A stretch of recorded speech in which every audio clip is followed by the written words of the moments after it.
இன்றைய ஆன்மீக தகவல். ஞானத்தபோவனரை வாவென்று அழைக்கும் அண்ணாமலை. ஞானத்தபோவனரை வாவென்று அழைக்கும் அண்ணாமலை. அண்ணாமலை திருவண்ணாமலை. திருவண்ணாமலை சிவனே போற்றி. அண்ணாமலை சிவனே போற்றி. அண்ணாமலை சிவனே போற்றி. ஓம் நம சிவாயா. எல்லோரும் கார்த்திகை தீபத்துக்கு தயாராகி கொண்டிருக்கின்றோம். கார்த்திகை மாதத்திலே அக்னி ரூபமாக விளங்குகின்ற அந்த திருவண்ணாமலையை பற்றி நினைத்தாலே நமக்கு முக்தி. அண்ணாமலையை நினைக்க முக்தி, ஆரூரிலே பிறக்க முக்தி என்று சொல்வார்கள். ஆகவே இந்த அற்புதமான திருவண்ணாமலையை பற்றி நினைக்கின்ற ஒரு அற்புதமான நாள் இன்றைய நாள். ஜெம் டிவி நேயர்களுக்கெல்லாம் அண்ணாமலையின் பெருமையை சொல்கின்ற பாக்கியத்தை எனக்கு அளித்திருக்கின்றார்கள். அதற்கு நன்றியை தெரிவித்துக் கொண்டு இன்றைய நாளிலே இந்த கிரிவலம் பற்றி பார்க்க இருக்கின்றோம். எத்தனையோ மகான்கள், அதாவது அண்ணாமலை என்பதே ஈசன் குடிகொண்டிருக்கின்ற அற்புதமான மலை. சிவன் அக்னி ரூபமாக நமக்கு அங்கு இருக்கின்றான். அங்கு மலையே சிவன். நிறைய பேருக்கு ஒரு வருத்தம் இருக்கும். என்னவென்றால், கிரிவலம் செல்கின்றோம். கிரிவலம் செல்கின்ற போது கிரிவலம் முடிந்து இறைவனை போய் தரிசிக்க வேண்டும் என்பது பலருக்கு நடப்பதில்லை. அங்கு நிறைய மிகப்பெரிய கூட்டம். ஆகவே இந்த கிரிவலம் முடித்து தரிசனம் செய்ய முடியவில்லை. நிற்பதற்கு நேரமும் ஆரோக்கியமும் இருப்பவர்கள் பல மணி நேரம் நின்று இறைவனை தரிசிக்கின்றார்கள். ஆனால் நிற்க முடியாமல் அத்துணை மணி நேரம் நிற்க முடியாதே என்கின்ற கவலை உள்ளவர்கள் கிரிவலத்தோடு வந்து விடுகின்றார்கள். அவர்களுக்கு மனதிலே ஒரு குறை, அண்ணாமலையானை தரிசிக்கவில்லையே என்று. அப்படி குறைபடாதீர்கள். திருவண்ணாமலை அந்த மண் எல்லாமே சிவன், மண்ணே சிவனாக நின்ற மலை. ஆகவே அந்த திருவண்ணாமலையிலே கிரிவலம் செய்தாலே சிவனை நாம் கண்ட புண்ணியம். நீங்கள் பார்க்கின்றீர்களோ இல்லையோ, அந்த சிவபெருமான் உங்களை பார்க்கின்றார். அவருடைய பார்வை பட்டால்தான் திருவண்ணாமலையிலே நாம் கிரிவலம் செய்ய முடியும். அண்ணாமலைக்கு நாம் செல்கின்றோம் என்றால் சிவன் அழைக்காமல் நம்மால் அங்கு செல்ல முடியாது. ஆகவே இப்படிப்பட்ட கவலைகளை உதறி தள்ளுங்கள். திருவண்ணாமலை மண்ணை மிதித்து அங்கு கிரிவலம் செய்துவிட்டாலே நாம் சிவனை தரிசித்த பலன் நமக்கு கிடைக்கும். ஆகவே அந்த பலனை எல்லோரும் பெற்றுக்கொண்டிருக்கின்றோம். என்ன ஒன்று, கிரிவலம் செய்கின்ற போது சிவனை மட்டுமே நினைத்து கொண்டு கிரிவலம் செய்ய வேண்டும். வீண் பேச்சு பேசக்கூடாது. மற்ற விஷயங்களை பற்றி, லௌகிக விஷயங்களை பற்றி, கடன் கவலையை பற்றி, அரசியல் கவலை பற்றியெல்லாம் பேசக்கூடாது. சிவனை மட்டுமே தியானித்து அருணாச்சலா அருணாச்சலா அருணாச்சலா அருணாச்சலா அருணாச்சலா அருணாச்சலா அருணாச்சலா அருணாச்சலா அருணாச்சலா என்று அருணாச்சலனுடைய நாமத்தை சொல்லிக்கொண்டே ஜபித்து கொண்டே நடக்க வேண்டும். அதேபோல் வேகமாக நடக்கக்கூடாது. திருவண்ணாமலை சித்தர்கள் குடிகொண்டிருக்கின்ற பூமி. எனவே அதிரடியாக நடந்து அவர்களுக்கு தொல்லை கொடுக்கக்கூடாது. நீங்கள் கிரிவலம் செய்கின்ற வேளையிலே ஏதேனும் ஒரு சித்தர் அண்ணாமலையானுக்காக கிரிவலம் சென்று கொண்டிருப்பார். ஆகவே அவர்கள் கண்ணுக்கு தெரிய மாட்டார்கள் என்றாலும் சித்தர்கள் வாழுகின்ற பூமி அண்ணாமலை. எனவே கவனமாக அடியடியாக எடுத்து வைக்க வேண்டும். ஆகவே இப்படியெல்லாம் கிரிவலம் செய்தால் நமக்கு பலன் உண்டு. பாவ வினைகள் குறைந்து புண்ணியங்களை கூட்டுகின்றது இந்த கிரிவலம். அது மட்டுமல்ல, முன்பே சொன்னது போல் சித்த புருஷர்களுடைய அருளெல்லாம் நமக்கு கிடைக்கக்கூடிய அற்புதமான தலம் திருவண்ணாமலை. அங்கு கிரிவலம் சென்றால் நமக்கு எல்லாமே கிடைக்கும். அனைத்து கிழமைகள், அனைத்து திதிகளிலேயும் எல்லா நேரங்களிலும் கிரிவலம் செல்லலாம். பௌர்ணமி மட்டும்தான் என்றில்லை, எல்லா நாளிலும் கிரிவலம் செல்லலாம். என்றாலும் எந்த கிழமையிலே எந்த சமயத்தில் கிரிவலம் சென்றால் என்ன பலன் கிடைக்கும் என்பதையெல்லாம் இங்கே பார்க்கலாம்.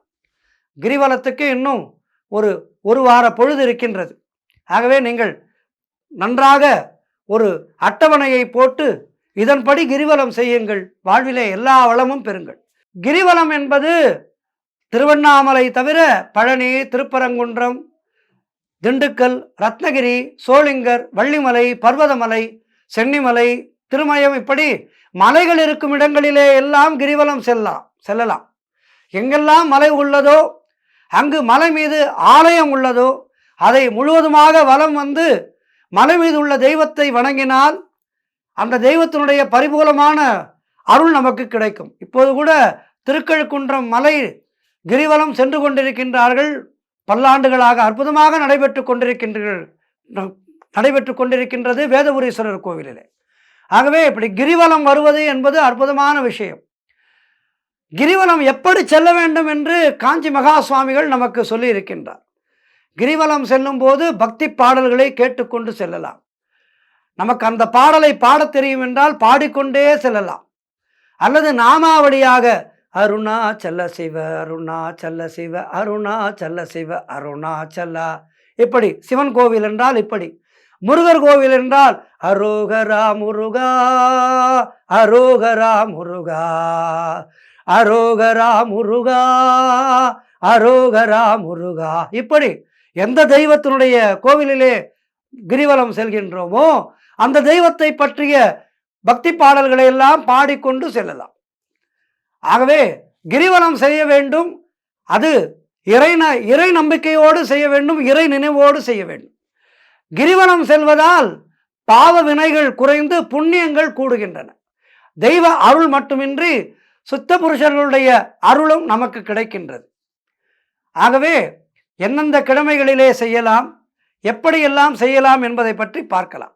இப்போது எந்த கிழமையிலே கிரிவலம் சென்றால் என்ன பலன் கிடைக்கும் என்பதையெல்லாம் பார்க்கலாம். ஞாயிற்றுக்கிழமையிலே கிரிவலம் செய்தால் சிவலோக பதவி கிடைக்கும், நோய்கள் நீங்கும். அதேபோல் திங்கட்கிழமையிலே கிரிவலம் செய்தால் பாவ கணக்கு குறைந்து புண்ணிய கணக்கு மேலோங்கும். செவ்வாய்க்கிழமையிலே கிரிவலம் செய்தால் கடன் தீரும், தீவினைகள் போகும், வறுமை நீங்கும், சகல சம்பத்துக்களும் தேடி வரும், கர்ம வினைகள் நீங்கும். என்ன நினைத்து கிரிவலம் செல்கின்றோமோ அந்த காரியம் உடனே கைகூடும். புதன்கிழமையிலே கிரிவலம் செல்ல கலைகளிலே நல்ல வளர்ச்சி கிடைக்கும், மோட்சம் கிடைக்கும். இறந்த பின் நமக்கு தேவை என்ன? மோட்சம். அந்த மோட்சத்தை கொடுப்பது புதன்கிழமை கிரிவலம் செய்தார். வியாழக்கிழமையிலே கிரிவலம் செய்ய குருவருள் கிடைக்கும், ஞான சித்தி ஏற்படும். இந்த ஜென்மம் மட்டுமன்றி பல ஜென்ம குருமார்களின் ஆசீர்கள் நமக்கு கிடைக்கும். அதாவது சித்த புருஷர்களுடைய ஆசீர்கள் எல்லாம் நமக்கு கிடைக்கும். வெள்ளிக்கிழமைகளிலே கிரிவலம் செல்ல செல்வ நலன் சேரும், வைகுண்ட பேறு கிடைக்கும், நல்ல குழந்தை பேறு, சத்சந்தான பேறு கிடைக்கும். நமக்கு பிறக்கும் குழந்தைகளும் நல்ல பக்தியோடு இறை சிந்தனையோடு இருப்பார்கள். அவர்களால் நமக்கு நற்பெயர் விளங்கும். சனிக்கிழமையிலே கிரிவலம் செல்ல பிறவி பிணி போகும், வியாபாரத்திலே நல்ல உச்சநிலை கிடைக்கும், நவக்கிரக தோஷங்களிலே இருந்து நிவர்த்தி கிடைக்கும். திருவண்ணாமலையிலே கார்த்திகை தீபம் அன்று கிரிவலம் செய்வது எப்படி என்றெல்லாம் பார்க்கலாம். அஷ்டமி திதியிலே நாம் கிரிவலம் செய்ய தீவினைகள் அனைத்தும் நீங்கும்.